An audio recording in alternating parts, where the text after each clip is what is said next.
Afternoon civil third year. Welcome to RIT online classes. तो आज हम लेक्चर 18 स्टार्ट करते हैं एडवांस कंस्ट्रक्शन टेक्नोलॉजी एसीटी में। तो इसमें है सिंपली आपको मैंने जो एक डिफरेंस दिया हुआ था आपके सेशनल में, वो आपको बताना है कि ये चीज़ बताना है कि आरसीसी और प्री स्ट्रेस कंक्रीट में क्या अंतर होता है। तो सिंपली आपको जो आरसीसी और प्री स्ट्रेस कंक्रीट में जो अंतर बताने के लिए सबसे पहले उसके सिद्धांत के बारे में जानना पड़ेगा, उसके प्रिंसिपल के बारे में जानना पड़ेगा।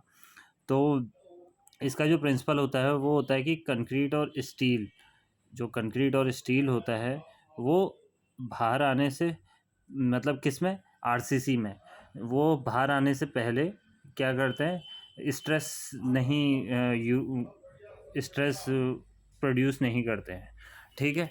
तो जो बाहर जब आता है उससे उसके बाद स्ट्रेस प्रोड्यूस होते हैं। लेकिन जो आपका प्री स्ट्रेस कंक्रीट है, इसमें स्ट्रेस पहले से मौजूद होता है। कैसे? क्योंकि हम जो आपकी स्टील है उसमें क्या कर देते हैं, टेंशन प्रोड्यूस कर देते हैं, जिससे कि उसमें स्ट्रेस पहले से ही होता है, तो वो फेल नहीं होती है। सेकंड है आपका इसकी जो मेजरमेंट ऑफ सेक्शन, मतलब कि खंड की माप इसके।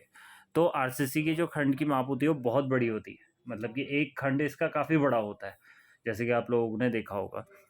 लेकिन प्री स्ट्रेस में क्या होता है कि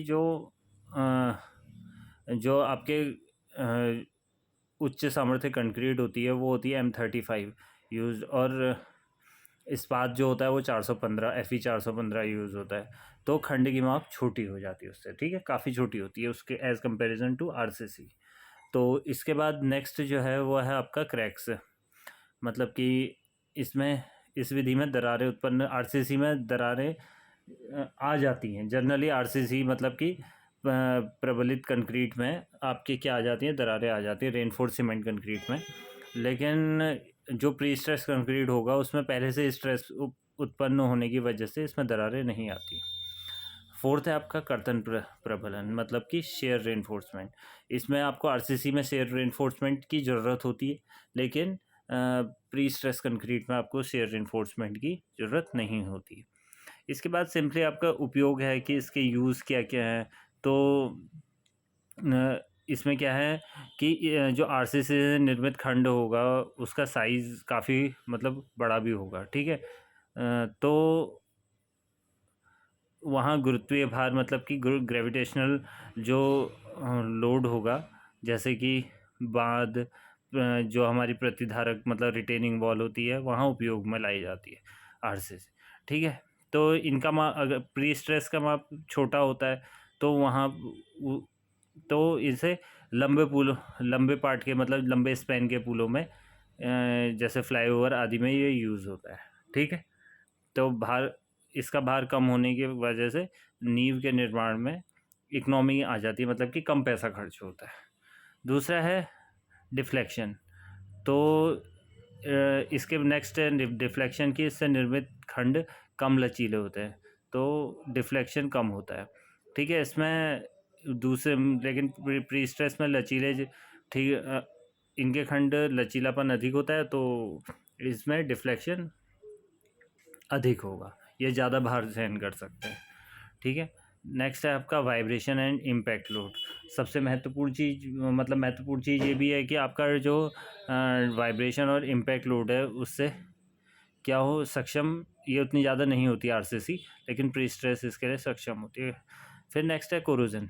तो कोरोजन मतलब कि संक्षारण, मतलब कि जंक, इससे निर्मित दरारें पड़े। अब आरसीसी में क्या होगा, दरारें पड़ेंगी तो पानी अंदर जाएगा, पानी होगा तो उससे क्या हो जाएगा, ऑब्वियस सी बात है कि कोरोजन हो जाएगा। लेकिन आपकी प्री स्ट्रेस कंक्रीट में दरारें नहीं पड़ती हैं, तो उससे क्या हो जाता है कि वो उसमें कोरोजन होने की नहीं हो पाता, ठीक है, ज़्यादा भय नहीं रहता है। वाटर टाइटनेस, तो जलरोधकता कम होती है, लेकिन वाटर टाइटनेस कम होती है किसमें, आरसीसी में, तो दरारें उत्पन्न हो सकती हैं। लेकिन इसमें अब प्री स्ट्रेस में ठीक इसका उल्टा होता है, दरारें उत्पन्न नहीं होती।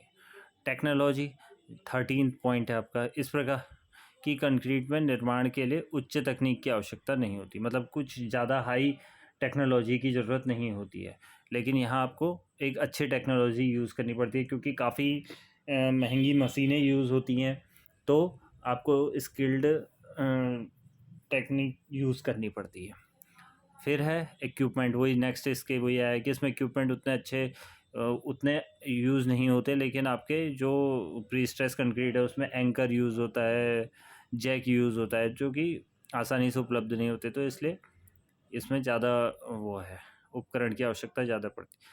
लागत, अब सबसे लास्ट कॉस्ट आता है कि आपकी जो आरसीसी है उसमें सामान्य से कंक्रीट यूज़ होती है, तो लागत बहुत कम आ जाती है। लेकिन जो आपका प्री स्ट्रेस कंक्रीट है उसमें आपकी आप लोगों ने देखा होगा कि FE 415 तो इस्पात यूज़ होती है, स्टील यूज़ होती है, और M35 grade concrete cement use होता है। तो उस वजह से ये देखिए कि M35 कंक्रीट यूज़ होता है, तो क्या हो जाता है कि इसमें आपको इसकी लागत ज़्यादा आ जाती है।